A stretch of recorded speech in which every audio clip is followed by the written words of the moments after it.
Kung bago ka pa lang sa aking YouTube channel, please subscribe at i-hit ang notification bell para updated ka sa aking bagong videos.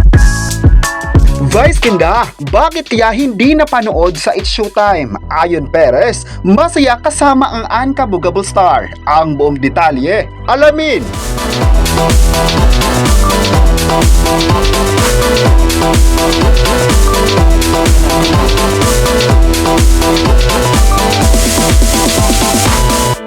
Marami ang nagtatanong sa online ngayon kung nasaan na nga ba si Vice Ganda. Ilang linggo na kasing hindi napapanood si Vice sa It's Showtime kaya naging usap-usapan tuloy sa online. Noon kasi kapag absent lang ang Unkabogable Star ay ilang araw din magbabalik ito. Pero this time ay marami na ang naluka sa social media. May mga iba't ibang espekulasyon din online na baka busy lang ang komedyante o di kaya'y nagpahinga muna para sa kanyang health. Pero ayon pa sa ilang insider, busy pa ang komedyante ngayon at nagpapahinga muna pero magbabalik din naman ito. Sa social media din ngayon ay tila kinilig ang mga fans sa ginawang kaswitan ni Ayon Perez kay Vice Ganda. Pinakilig ni Ayon ng mga fanay, supporter nila ni Vice sa ilang pictures nilang mag-asawa. Flex naman ni Ayon ang pagmamahala nila ng kanyang misis sa post na iyon. Sweetness overload niya ang turing ng iba sa mga pic na ipinost ni Ayon.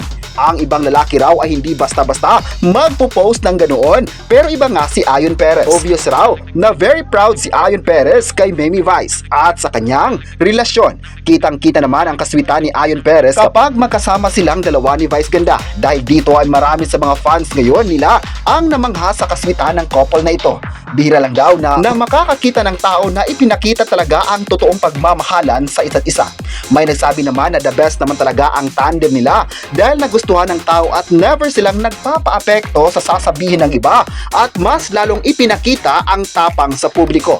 Masaya naman ang lahat na makitang masaya din si Vice at Ayon sa kanilang ginagawang desisyon sa buhay.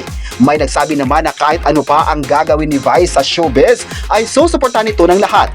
Isang matapang talaga ang nag-iisang Vice Ganda at kaya gusto ito ng mga tao. May nagsabi naman na hindi naman talaga papayag ang mga fans na basan lang re-risbakan ng nag-isang komedya ng mga bashers. Talagang andyan ang mga tao para risbakan ng mga kritiko.